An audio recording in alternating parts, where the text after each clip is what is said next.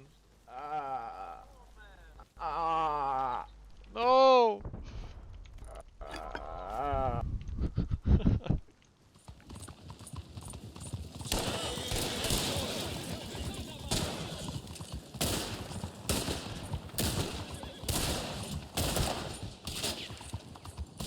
So like expected, and just like last year, the Zephyrus G14 can play games very well. In every game, both CPU and GPU intensive, it got frame rates above 60 FPS, even at its high native resolution of 1800p. But the difference between 1800p and 1200p on a 14-inch display is basically unnoticeable. So I would actually recommend playing games at 1200p. It looks about the same, but you get way higher frame rates. But the real question here is, does that 5070 Ti actually reach its advertised wattages? Well, in manual mode or in G-Helper, you can unlock those extra 10 watts it got this year. And I can happily say that it definitely does reach 130 watts a lot of the time.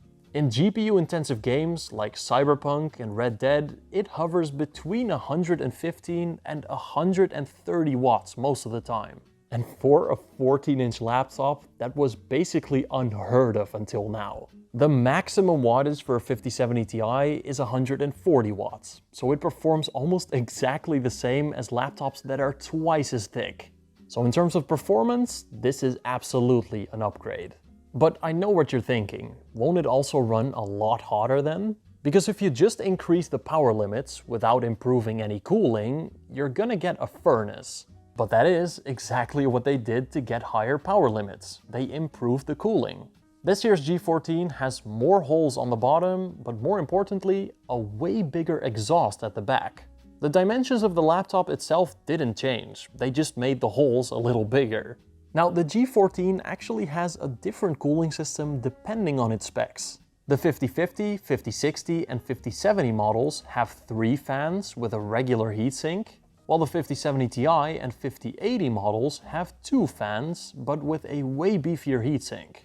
But temperatures are very dependent on how you run this thing. Because in the standard turbo mode, its GPU is going to be limited to 120 watts, so it'll be like 5% slower. And in that standard turbo mode, the temperatures do stay quite stable. The CPU never gets hotter than 92 degrees, and the GPU never gets hotter than 80. And yes, that is still hot, but it does not reach its temperature limits, which is very impressive. But then you've got manual mode, where you can push that GPU all the way up to 130 watts. And here, it does run hotter. The CPU hovers a little under its temperature limit of 95 degrees, and the GPU does the same for its 86 degrees, which is its thermal target.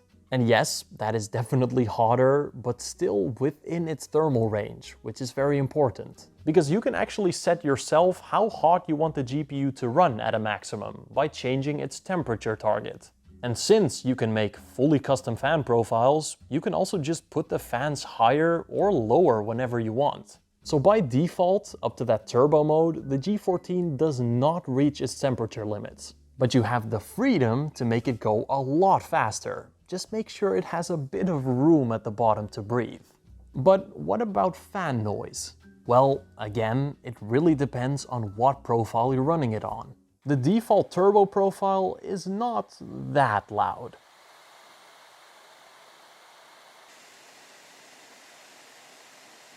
But a manual balls to the wall profile can be louder.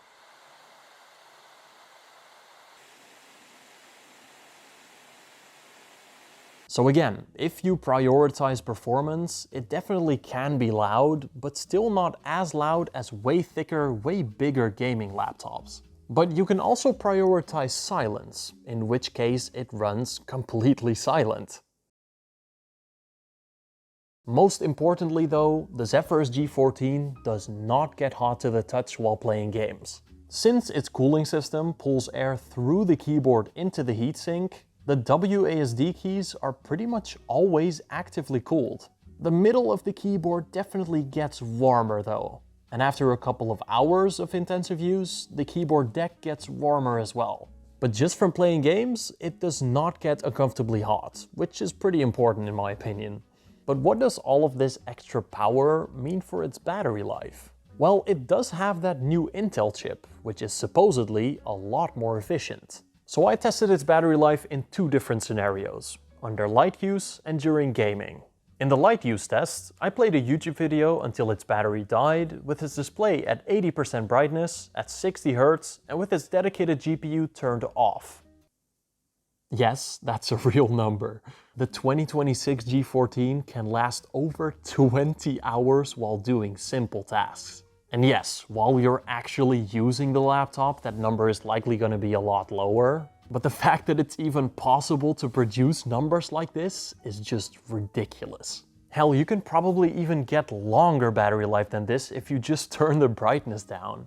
The Ultra 9 386H has 4 low power efficiency cores and is built on the new Intel 18A process, which means it is very efficient on battery. I mean, this thing pulls like 5 watts while watching YouTube, which is crazy. We saw the same kind of crazy battery life on the Samsung Galaxy Book 6 Ultra, which also had a similar Intel 300 chip. So it looks like Intel is quite ahead in terms of efficiency this generation. Now in the gaming test, I played Minecraft until its battery died with the same settings as before. And while it did of course last a lot shorter while playing games, almost 4 hours is still really good. You can even limit the wattage of the CPU to get even longer battery life, but that will impact performance quite a bit. But for lighter games like Minecraft, 4 hours is probably all you need. Now what isn't so good is upgradeability. This is a small, thin and light laptop, so internally it just does not have a lot of space for modular components. It does have one M.2 SSD slot, so you can upgrade its storage, but you're gonna have to reinstall Windows. And it also has a Wi-Fi card slot, which definitely could be handy in the future. But like expected, it does not have upgradable RAM. Unfortunately, it is fully soldered. So far, this laptop seems almost perfect. Well, let's shatter your dreams by mentioning how much it costs. Now, the prices in the US aren't finalized yet, but it has already released in some parts of the world, so we can get a bit of an idea of how much it's supposed to cost. This model with an RTX 5070 Ti is gonna be around $3,600. That is 3,600 Freedom coins. Okay, maybe the UK is just expensive. I mean, they're a bit odd, right? Oh, in France, it's... Jesus Christ. What is that? Oh, that's gotta be a mistake, right? I'm gonna be sick. Oh no, that's the price of a car. That's the price of a very nice second-hand Miata.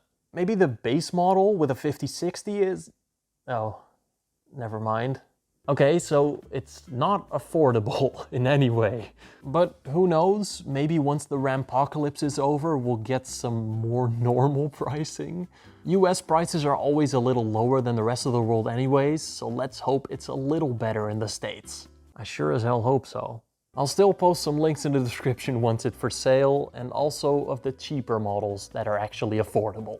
So let's get to a conclusion here. Is the 2026 Zephyrus G14 worth it? Well, it is nothing short of an amazing laptop, but it's definitely not worth it.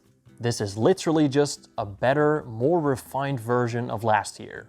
And since last year's G14 was already the best all-around Windows laptop, this thing is simply exquisite. It does everything well that the last gen did with improvements. It's built incredibly well while staying lightweight and portable. It has one of the prettiest displays on any laptop, now with even higher brightness. It has a great keyboard and trackpad, some of the best speakers on any laptop, and with these higher power limits, it beats some laptops double its size in terms of performance. I mean, it is a beast, and it does all of that with amazing battery life. I mean, it can last almost a full day. But it costs just way too much. I know this isn't entirely Asus's fault. I mean, the entire world is struggling right now with these ridiculous memory prices. And as you can see from the prices, other brands are suffering from this as well. But almost 4 racks for a laptop that was like 3K at most last year is just too much. Once this laptop drops in price, it is gonna be the best 14-inch laptop that money can buy, full stop. But for now, last year's model might actually be a way better deal. Actually, how does this thing compare to the 2025 G14? Because last year's model is almost half of its price, and it's still readily available. So is it worth it to spend that much more on the new one? Well, let's find out in the next video, where I'll be comparing the 2026 G14 to the 2025 G14 in full detail. Now let me give a huge shout out to my YouTube members. Soundwife, Thomas, Inky, Mr. Vassidu, Dropzone1, Martijn Snijkers, Flimsy, Aki, Mr. Nuke, Sebastian, Christian Sand, Real Elf, Eric the Red, Wesley Rhodes, Ghost Data, Walter, Anugadar, Abdullah, Lewis, Ethan, and Vice. If you become a YouTube member, you get early access to content of mine, a shout out at the end of every video, and you'll also be supporting me as a creator to make these videos. And of course, you'll also be part of the Cool Guys Club, so you can use cool emojis like these in the comment section. So join the club if you're interested. And I will see you all in the next video. Bye bye. Guys, do you wanna push door? I flash. O kurwa! Epstein! CT! Take feet.